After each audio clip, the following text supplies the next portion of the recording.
अशा वेळेला एक सांगतो, मुख शुद्धी चूर्ण नावाचं चूर्ण मी परवा तयार केलंय. अप्रतिम टेस्टला आहे. मी तयार केलं, तुम्ही तयार करा आणि तुमच्या घरात वापरा. काय करायचं? नमस्कार. ज्यांची भूक कमी आहे आणि ज्यांना मांस वाढवायचा आहे, पचनाला आवश्यक असलेल्या सगळ्यात महत्वाच्या गोष्टींमध्ये आयुर्वेद असं सांगतो की तुमची भूक चांगली पाहिजे. 13 प्रकारचे अग्नी आहेत. एक मूळ जाठर अग्नी, 5 महाभूतांचे 5 अग्नी आणि 7 धातूंचे 7 अग्नी. रस, रक्त, मांस, मेद, अस्थि, मज्जा आणि शुक्र हे 7 धातू आणि पंचमहाभूत पृथ्वी, आप, तेज, वायू आणि आकाश आणि मुख्य जाठर अग्नी भगवान वैश्वानर या नावाने जे प्रसिद्ध आहेत ते. ही भूक वाढवण्यासाठी काय करायचं? काही जणांची कंप्लेंट अशी असते की आम्ही काय खावं हा प्रश्न पडतोय. भूकच नाहीये, सगळे जिन्न समोर आहेत पण एकही पदार्थ खाण्याची इच्छा होत नाही.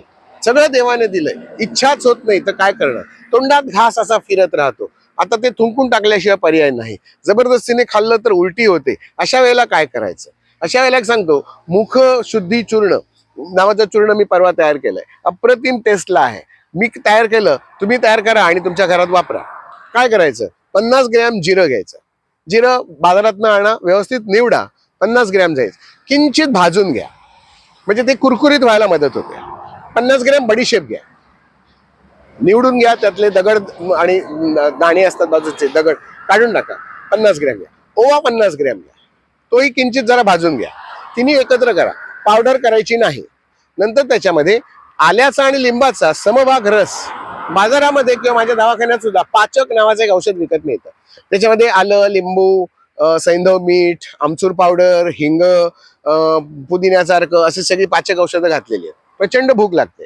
हे औषध त्या मिश्रणावर येईल, एवढं मिश्रण ते भिजेल त्याच्यामध्ये, एवढं मिश्रण त्यामध्ये ह्या पाचकाचं ओतायचं. घरी सुद्धा तुम्ही आले लिंबाचा रस तयार करू शकता. बाजारातनं आलं आणायचं, धुवायचं, मिक्सरला लावायचं, पिळायचं. आप्रस पाहिजे, पाणी घालून रस काढू नका. आणि लिंबाचा रस, जेवढा आल्याचा रस असेल तेवढाच लिंबाचा रस घ्या आणि ते सगळं एकत्र करा. आणि हे जे मिश्रण मगाशी सांगितलं, जिरं, बडीशेप आणि ओवा, त्यावर हे सगळं मिश्रण ओतून ठेवायचं. आणि एखाद्या डिश मध्ये जर घेतलेलं असेल तर त्या डिश, तांब्या पितळीची डिश नको, स्टीलची डिश वापरा, नाही तर काचेचं भांड वापरलं तरी चालू शकेल. पसरून ठेवायचं म्हणजे ते व्यवस्थित सुकायला मदत होते. आणि नंतर त्याच्यावर सैंधव आणि काळं मीठ हे 2 मीठ घाला, चवीपुरती घाला. कमी जास्त झालं तरी चालतं. अगदी तुम्हाला पाहिजे असेल टेस्टसाठी चांगल्या पद्धतीत चाट मसाला घाला, नाही तर सरळ पाणीपुरी मसाला घाला वर. आणि ते चमच्याने असं सगळं ते लावून ठेवा आणि त्याला 1-2 चांगली कडकडीत उन्ह द्या. त्याच्यावर एक चादर घालून, चादर नको, एखादा पंचाचा तुकडा लावून ठेवा, ओढणी गुंडाळून ठेवा, धूळ बसू नये म्हणून. आणि हे सगळं मिश्रण जे आहे हे छान वाळवा. वाळल्यानंतर वाटलंच तर पुन्हा जर तुम्हाला आंबटपणा आणखीन पाहिजे असेल, पुन्हा एकदा रस घाला आणि पुन्हा एकदा एक सूर्याची भावना त्याला द्या. आणि हे जे चूर्ण तयार होईल त्याला मी नाव दिलंय मुखशुद्धी चूर्ण. जेवल्यानंतर 1-1 चिमूट तोंडात टाकायचं. आणि हे जे चिमूटभर तोंडात टाकताना त्याने तोंडाला इतकी चांगली चव येते. मुख शुद्ध तर होतच, सगळ्या लाळा ग्रंथी, हे बघा माझ्या तोंडात आताही पाणी सुटलंय एवढी लाळ आपोआप पसरत जाते. आंबटपणा आहे, तिखटपणा आहे, चुरचुरीतपणा आहे, काळं मीठ त्याच्यामध्ये आहे, जिरं सारखं उत्तम पदार्थ त्याच्यामध्ये आहेत. हे झालं एका प्रकारचं चूर्ण झालं. दुसरं एक चूर्णाचा फॉर्म्युला सांगून ठेवतो.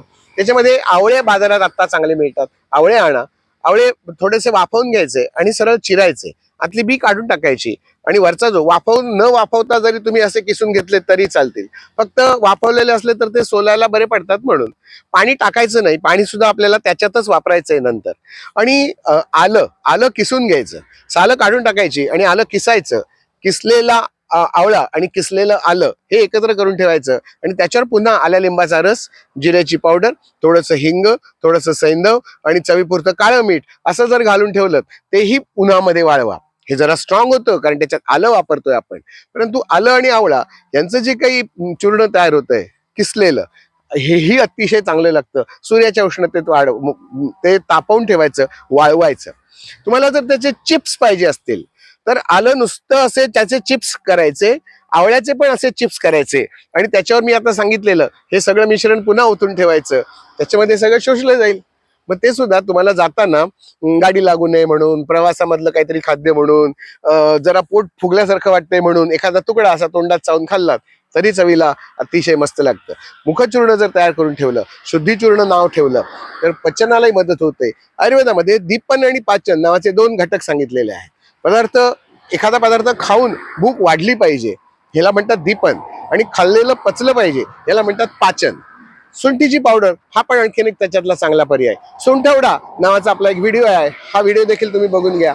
ज्याच्यातनं पित्त कमी व्हायला मदत होत असते. त्यामुळे ही जी सगळी चूर्ण आहेत, होममेड रेसिपीज मधली ही चूर्ण घरी तयार करून ठेवा आणि डॉक्टरला लांब ठेवा. धन्यवाद.